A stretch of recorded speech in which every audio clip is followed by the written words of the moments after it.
Maybe you are a creator. Maybe you want to sell your art. And everybody is telling you, well, you got to get on Twitter. You got to get on Discord. You're like, what, Paul? I just want to make NFTs. But digital assets are not just about art. We would argue that they are becoming just as much about the community that you're building. And guess where that community is hanging out? Freaking Discord. And we're going to help you navigate it right now.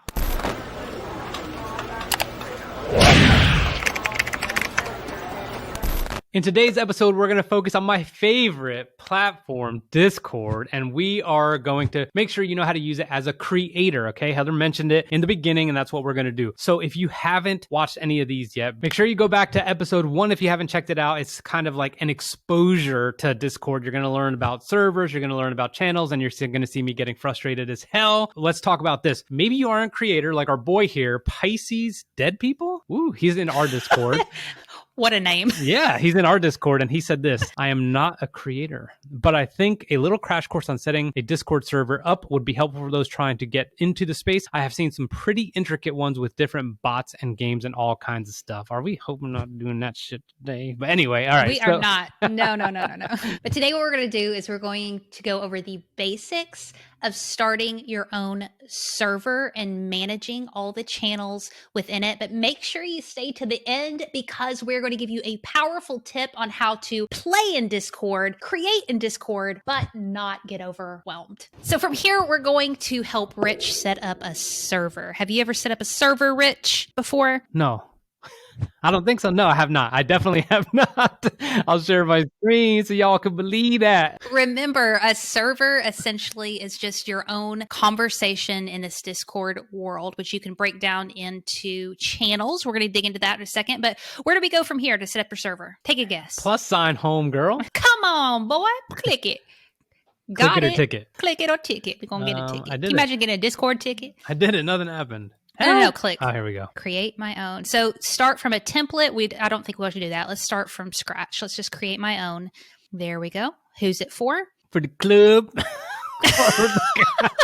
or the community.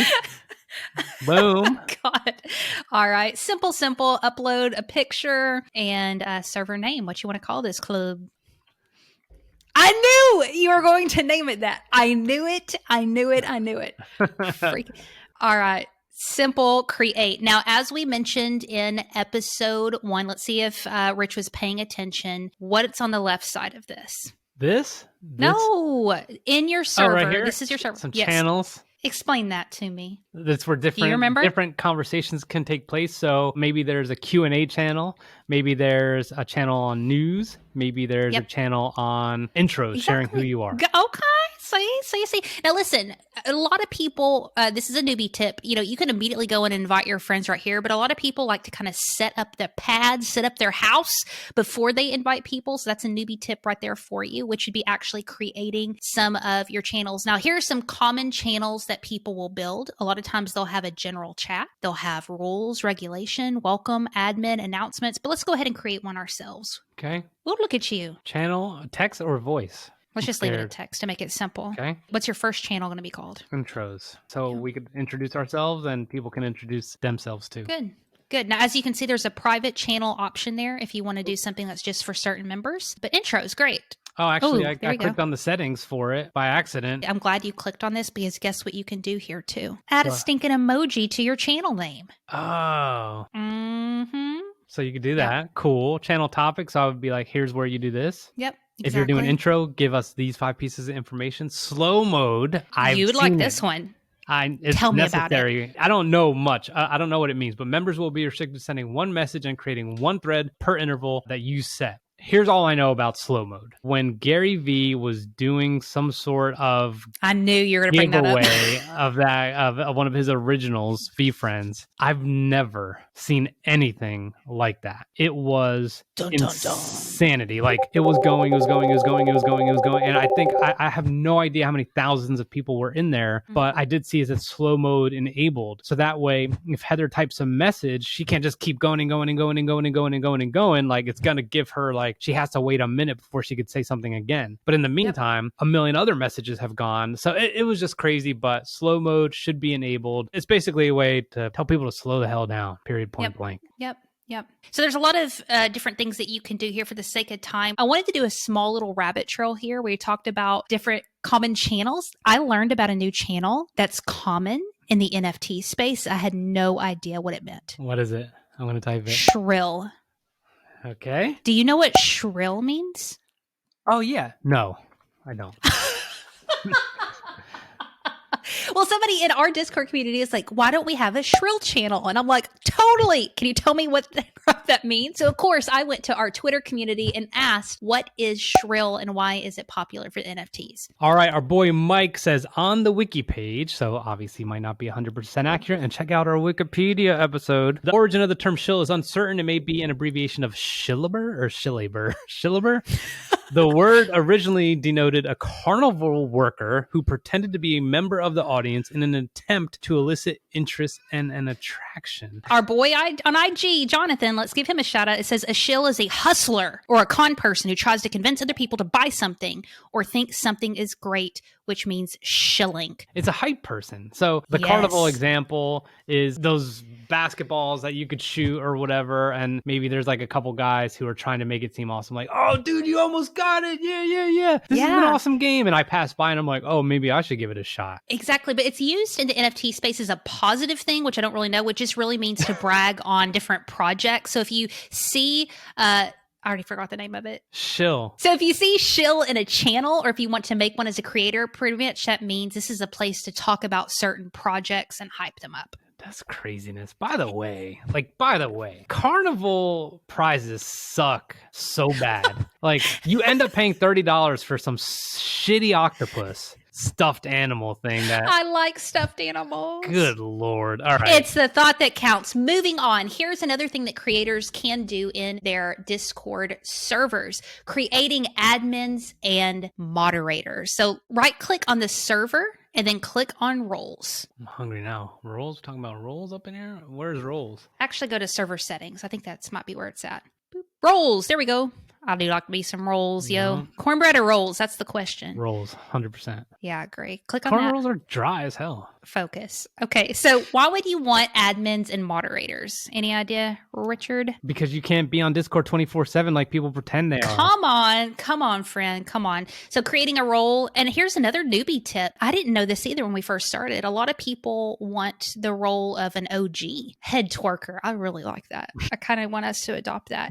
So another thing that you can do outside of admin and moderator is you can make fun role names for your community, like OG member or stuff like that. And essentially, you can manage these by clicking on permissions. So what does head twerker get to do? This is where you would manage all of that. Manage roles, manage emojis.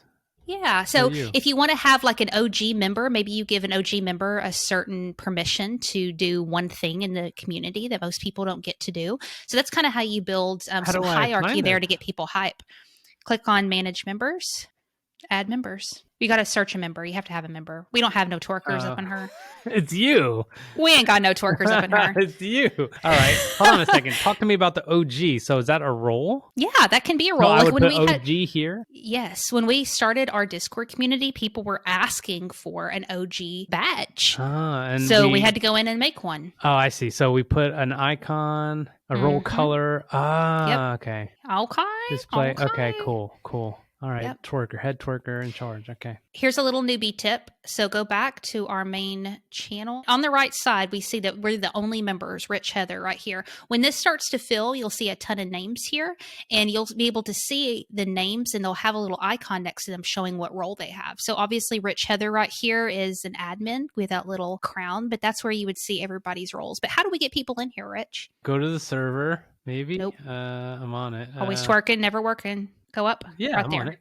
So when you click invite people, this is really important, and this is a newbie mistake that I made here. Can you guess what it was? Your link will expire in 7 days, so you want to set it to never expire. Yep. Why do you think that they have that set up there where it expires in 7 days? I have no idea, Heather. Get this. So you know how in episode 1, when we talked about making public servers versus private? Yes. You can make servers either open to the public or private. When we put out a link out there into the universe, do we want a ton of new members coming in? Because new members coming in is great, but it also can increase the likelihood of new bots coming in, new spam people coming in. And so if you really want to keep your community like super private, you might not want that link to be active all the time. Now, for us, we want members. We want to grow our community as big as possible, but that's not everybody's goals. I'm going to try and invite someone real quick. I invited our amazing team member, Ellie, and she doesn't know this yet, but I'm going to add her as the head twerker. So whoop, there whoop. she is. Boom. Come on, Thumbelina. Perfect. One thing we didn't add here, which will be covered in a new episode, is if you saw in episode 1 where we had to jump through a few loops to join VFriends, we can set all of that up in our own server where there's actual a process to go through to get verified. As you see, Thumbelina here got immediately in, but as you grow your server, you want to make it a little bit more secure where people have to agree to rules and so forth, and we'll cover that in a future episode. Yeah, here's a few other things. I'm just going to say this, and Heather and I did not talk about this. These are things that I want to know more about, which means we're going to have to make some videos about it. You know, voice channels, what that looks like, what a video channel, or like what it looks like to communicate via video, and then how we would set something up to get verified. Like clearly, if you have a big channel that's growing, like Heather or I wouldn't verify everyone, right? Like we saw a chatbot in use. So like, how does a chatbot help you verify people to allow them in and all that kind of good stuff? But yeah, I mean, I still have tons of questions. Only thing I can say is like, yes, I do feel a little bit better actually having walked through this. And at the same time, you could still go to a channel like Impact Theory or any big project and you could see, Heather said it, if you go to a general chat, you could just see loads and loads and loads and loads of information and tons of bold channels, which means they're active and all kinds of stuff going on. So it's up to you entirely to kind of cut the overwhelm off as soon as you want. But I think this is a really good start, Heather. I really appreciate you hooking it up. Okay, so we're going to wrap it up here with another community tip from our own Discord channel. Again, we have Pisces dead people who gave these awesome community tips. There's 3 of them. 1, don't be afraid to ask questions in the project server. Most people are very nice and knowledgeable. Again, that is what Discord is for. Be selfish with it. Ask whatever questions you want. You deserve to know about the project. Number 2, be active even if you're intimidated. And number 3, check out the project's shill channels. What's the shill channel, Rich? Where are you listening? The shill channels where people just hype shit up. Hype, hype, hype. Speaking of hype, can I read you the pod deck now? Yep. If you were given $1,000 to spend on your closet friend, what would you get them? What's your closet friend? What's that mean? It's closest. Oh.